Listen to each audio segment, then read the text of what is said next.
You've been in that meeting before, where someone stands up, like chest out, and hold their voice steady.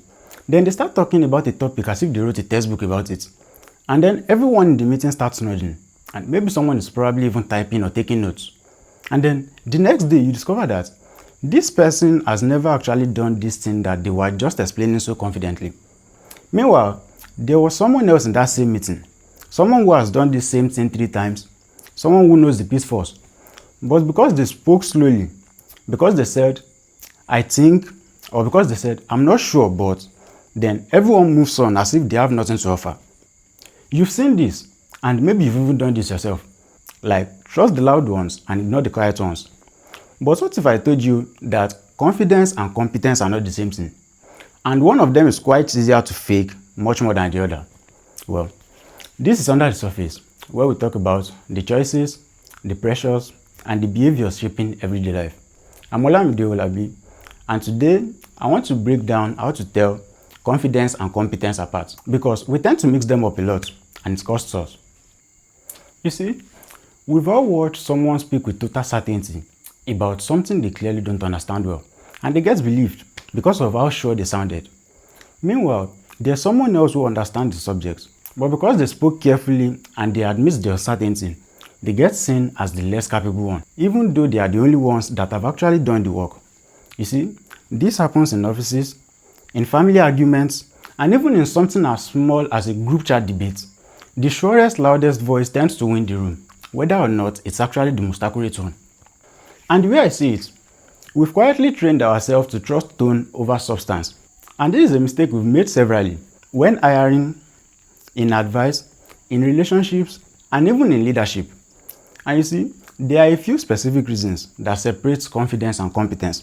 And once you can clearly name them, they are quite easier to spot in the moment. Firstly, confidence is the delivery style. Competence is a track record. Picture 2 candidates for an interview, where the first person talks fast and certainly about a project they've never actually done, whereas the second person edges a little bit and said, I've done something similar like 3 times. But they don't perform well with the same certainty.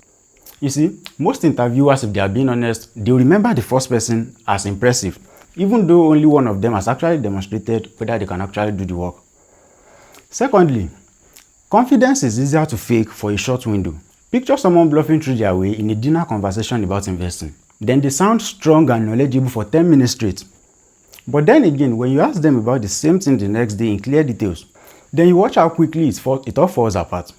Because confidence is easier to perform for a scene, but competence has to survive being tested twice. Thirdly, confidence reads faster than competence does. In a group chat, the person who replies instantly and firmly often gets treated as the authority on the spot, even if the other person who takes almost a full day to respond has actually done the research. You see, confidence is feasible in seconds, but real competence requires time, evidence, and proper follow-through before it can even be checked. Then fourthly, we use confidence as a shortcut because verifying real expertise takes time. Think of a doctor who explains your results in a calm, certain way. You see, it feels reassuring even you haven't asked them how sure they really are. And some of us genuinely lack the time or the specific knowledge to verify someone's genuine competence, so we let their tone stand in for it.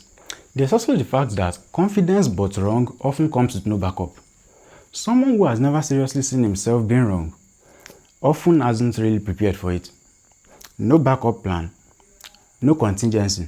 But real competence comes with a quiet awareness that something could go wrong, because real experience has shown them how it can. And then last but not least, real competence tends to get quiet over time, not louder. You see, someone who actually knows about something rarely needs to announce it at every conversation because their result speaks for them. But ironically, the person often making the loudest noise in the room about how well they can do something is usually the one who is often trying to cover up a gap. But you see, confidence is not really worthless because it genuinely affects how well someone can communicate what they know. Poor expression can hide a real skill behind a wall of uncertainty, because someone brilliant who can usually say a sentence without 4 pointers is really making it hard for people to trust them, and that's a real cost too.